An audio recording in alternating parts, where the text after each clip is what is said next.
Hi, everybody. I hope you're doing really well. It's really great to be back on here and talk about the full moon for July 10th. Today is the actual full moon, and these are some really significant events that are happening with the 7-7 portal that just passed up until the Mercury in retrograde, which Mercury is going in retrograde July 17th. I had to double check whether it was July 17th because my dates tend to be a little mixed, but July 17th. So, July 10th today, the full moon in Capricorn to July 17th is going to be really packed and really intense for a lot of people. So, I'm telling you, in order to prepare, in order to make sure that you're taking care of yourself. Right now, people are coming out of a slow period of their life. I would not be surprised if for some time you have felt like things have been stagnant, things have been slow, you've been taking it maybe a little bit more easier than you have been in the past, even if life is still coming at you at 150%. You may have felt like you are you've been a little bit more withdrawn. Maybe you're not going out as much. Maybe you're spending more time alone, spending more time in solitude, or maybe you're not doing as much every single day and you've been finding ways that you can slow down. Well, right now there's a lot of rapidifying. Yes, I think that's a word. Basically, things are speeding up, timelines are speeding up.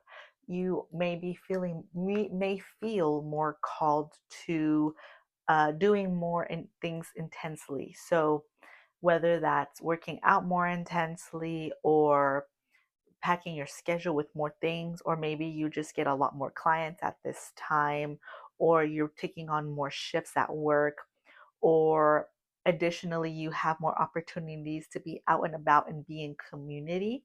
These are some aspects of the full moon, and also that in conjunction with Mercury in retrograde. So, right now, I have been already feeling the symptoms of Mercury in retrograde, specifically with technology. I kid you not, I have tried to film this video 7 times.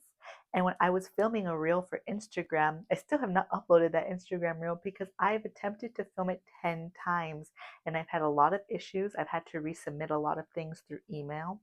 So I'm sharing this not because I'm trying to, share my challenges with you, but as to put into perspective that you may have some challenges or delays is the better word regarding internet. Internet may go out around this time. Emails may not send. People may not receive what you're texting them. Calls may drop.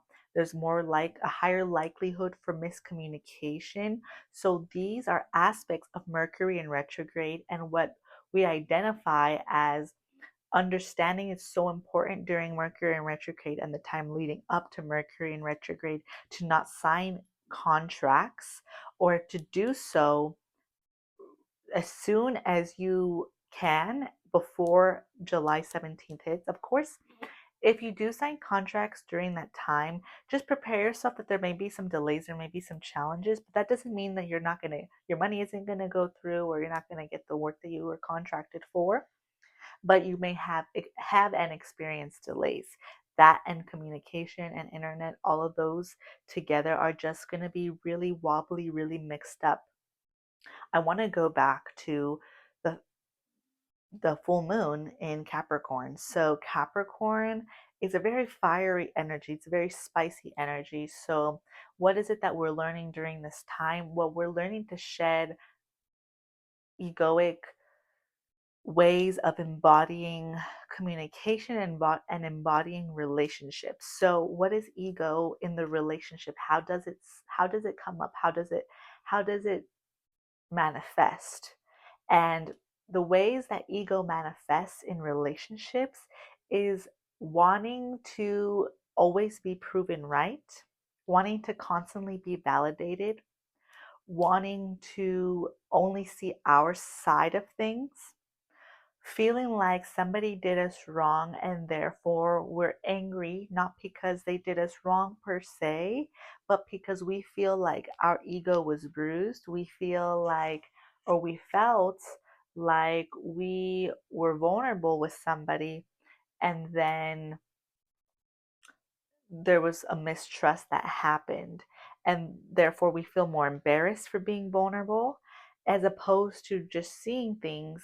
That's the shadow. These are shadow aspects. The light aspect of this is being grateful for the experiences that we had with certain people, and choosing to let it go, and choosing to let it go with love and forgiveness, instead of fixating on what didn't go right, or fixating on the ways that somebody did us wrong, somebody did us dirty. Because when we step out of the ego, and Capricorn has the shadow of the ego, because Capricorn has at times really really big challenges when it comes to being very vulnerable. They tend to be a very mutable sign, meaning they get along with everybody, people tend to like them, but they tend to constantly feel insecure about how they're being perceived. And at times, their brashness or their bluntness isn't always taken well, because it's coming from a place of judgment as opposed to a place of playfulness and love. So those are some shadows of the Capricorn. And every zodiac sign, if you're a Capricorn and you have Capricorn in your chart, and you may be feeling like I'm putting you on blast, every sign has its shadows, the way every person has its shadows. And I'm saying this and I'm mentioning this because it's important to know the shadows of the astrological sign the new moon or full moon is in, because it helps us understand what may come up for us. So, back to what I was saying regarding the ego in relationships, start reflecting, how does your ego play a part in your relationships? Do you let it run the communication in your life? Do you tend to come from a place of wanting to feel right, wanting to constantly feel validated, wanting to feel like you're the only one in the relationship who is being listened to? These are shadows of the ego, and the ego is there to inform us how is it that we can grow out of our patterns. And if you are somebody who tends to be a big giver in certain aspects of your relationships, or let's say in certain relationships you are mainly the giver, but then in other relationships you are mainly the taker, understand that we have to balance out each and every relationship. And just because we're giving so much with one relationship doesn't mean we should take and take from another relationship in order to equal those out, if that makes sense. For example, let's say that you have a friend, and that friend tends to come to you for advice, and you tend to be the person, the therapist, or the person who sees their situation, gives them really good advice, and then you don't really get to say so much about what is it that's going on in your life. But then let's say you go home to a romantic partner or another friend, and then you tend to just lay it all out for them and take and take and take, but then you kind of forget to ask how their day is. That is when you are just further perpetuating the cycle of not doing the work of advocating for balance in your relationships. And there are some relationships that it may feel like they may never, you may always be the giver, and that's okay, as long as you understand how to set boundaries depending on how you feel about that person and how you feel they serve your life in a certain way. But setting boundaries and saying, okay, I know this person is always going to want me to give, so therefore I will find time when I have the capacity to reach out to them, as opposed to consistently being available for them and then feeling burnt out and then feeling resentful and then having that continual cycle. So, this is about the full moon in Capricorn is about stepping out of the imbalance of give and take, and also liberating the ego from your relationships. And we're never going to be perfect, but we can at least try to achieve some level of balance in our lives. So then there's that aspect of Capricorn. The other aspect has to do with prosperity, because Capricorns tend to have a tendency to overspend, or to spend without much thought, and then later they may be worried because who they spent their money on or what they spent their money on tended to be get to a point where they didn't have enough for themselves. And that is a really big shadow to look at during this time because of prosperity. The relationship with prosperity is being put on highlight because we are starting to we're starting to reflect and understand, where is it that our money is going? Are we spending it wisely for us? And at the same time, are we embodying prosperity consciousness when we're saving or when we're being mindful where we're spending our money? Or are we embodying poverty or scarcity consciousness and constantly telling ourselves we don't have enough? It's about understanding where your values are placed, and when it comes to your money, what is it that are priorities and what is it that's very low on the list. And if you're tempted to spend something that's low on the list of things, but then you have some kind of expense that's very high and very necessary, it's not that you are coming from a place of lack when you're making that decision not to buy the thing that is very low priority.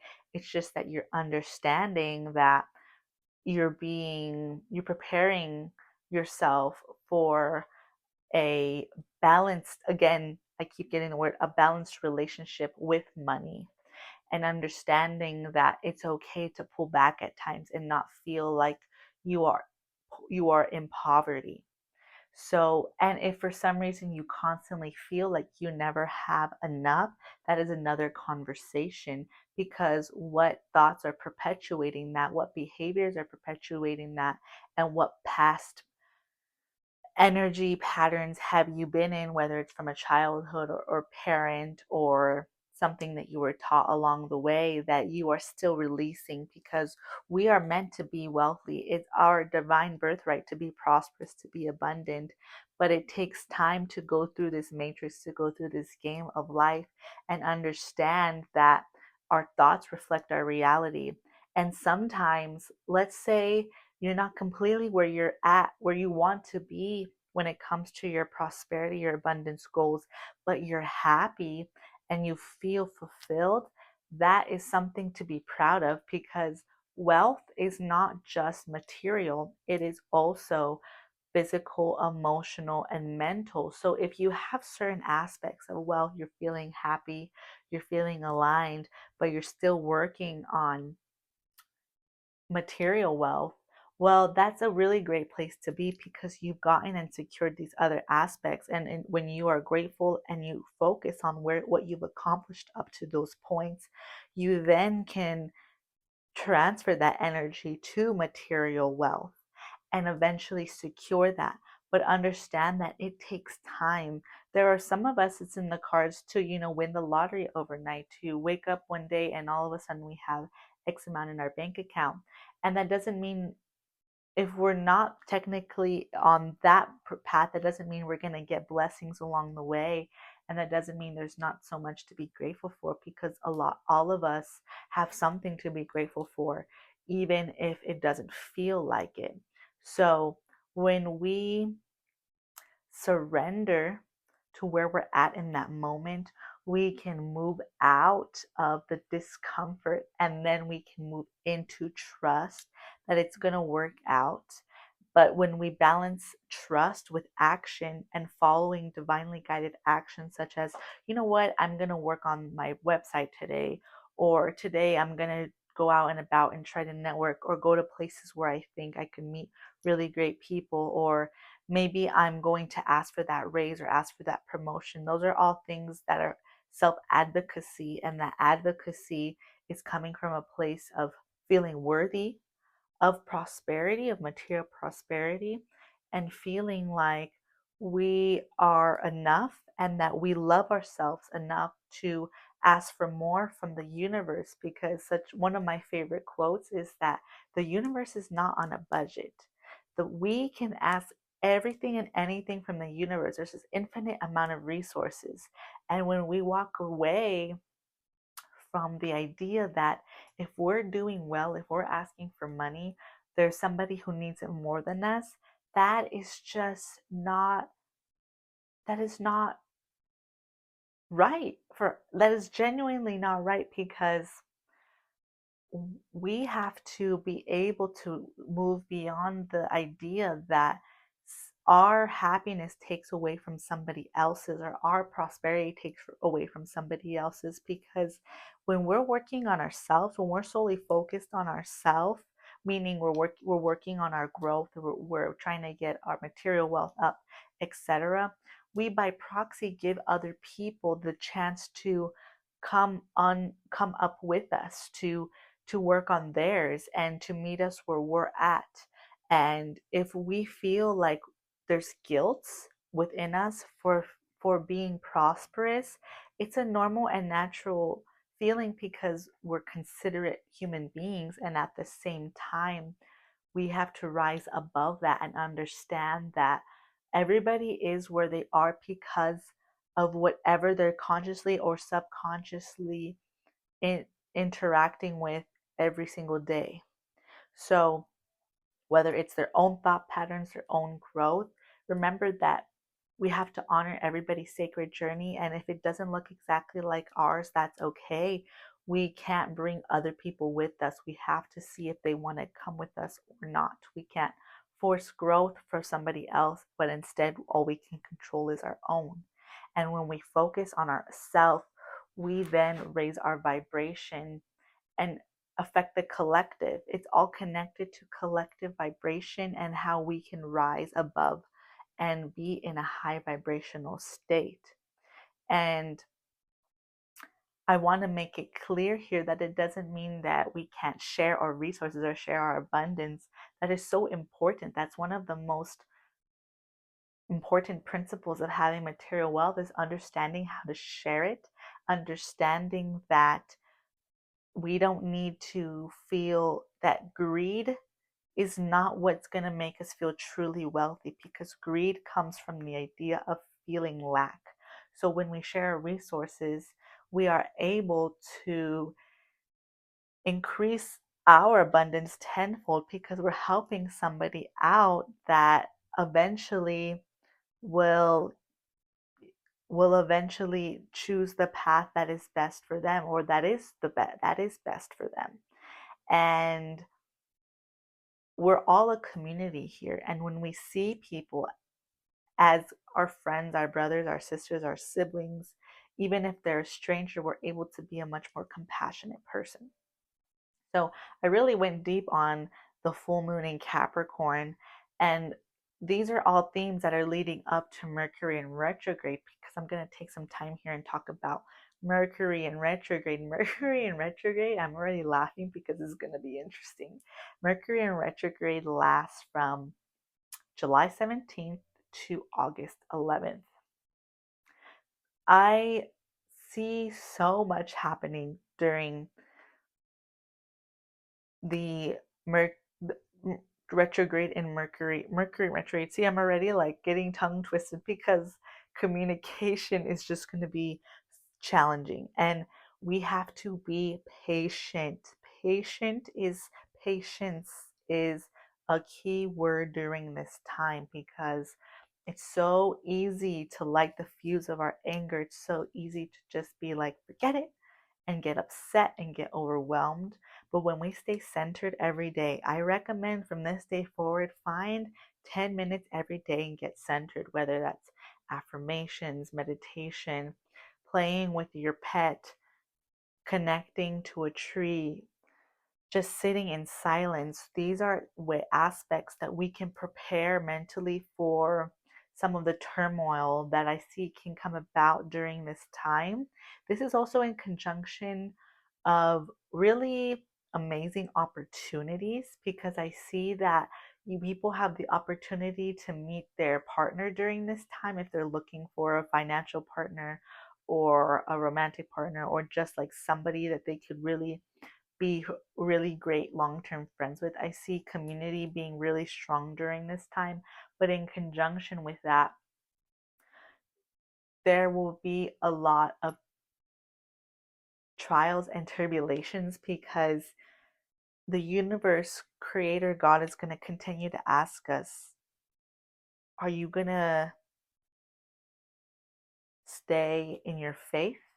Are you going to have unconditional, unwavering faith, even in the face of stagnancy, or somebody gets angry at you because they thought that you said something in a way that you may not have thought you said it that way, but they perceived it as negative? Or there are a lot of things being asked of you during Mercury in retrograde that's going to feel very overwhelming because it's just going to be a go, go, go time. And I can probably post a more in depth Mercury in retrograde video because I'm talking more about between the 10th and the 17th of July. Because I would say 13th, 14th, 15th, 16th, 17th, 13th through the 17th is going to be, you're going to feel like a switch was flipped, and you're going to feel like things are night and day. Like something is going to change really intensely for a lot of you, and you're going to feel like, whoa, what just happened? And the 10th through the 13th is going to be kind of like, when you're on a roller coaster and it's waiting to take off, there's some anticipation here. There's some, okay, what's about to go down? What's about to happen? How fast is this roller coaster going to go? And then the 13th is going to happen. You're going to be like, whoa, what just happened? Things just changed. Somebody might reach out during this time. You may feel like, what, I haven't talked to that person in a long time, like I didn't think that this was going to happen. Or just energetically, if nothing happens in the physical during these couple of days, you may just feel like something's different. Whether it's the way you see yourself, the relationship you have with your body, I feel like that's something that's coming through with for some folks. Or even the relationship, I see relationship with mother during this time. If you have a strained relationship with your mother, or you're working through something with your mom, this is also something, there's going to be a healing that occurs here, something that's going to soften during this time. um, there's just a lot that's coming up. So I know it's really hot right now where most people are living, getting a nice cup of iced tea if it's too hot, or warm tea, and just kind of sitting with yourself for these couple 13th through the 17th, taking as easy as you can. But at the same time, because you're going to be busy, So find time of peace, set timers for yourself, set reminders like it's time to take care of yourself for 10 minutes, or it's time to meditate, or whatever it is, time to check in with yourself and journal. So this is really interesting what's coming up, and I will try to make daily videos on my Instagram regarding like the energy of the day. So yeah, I hope that this was really helpful for you all, and until next time, bye.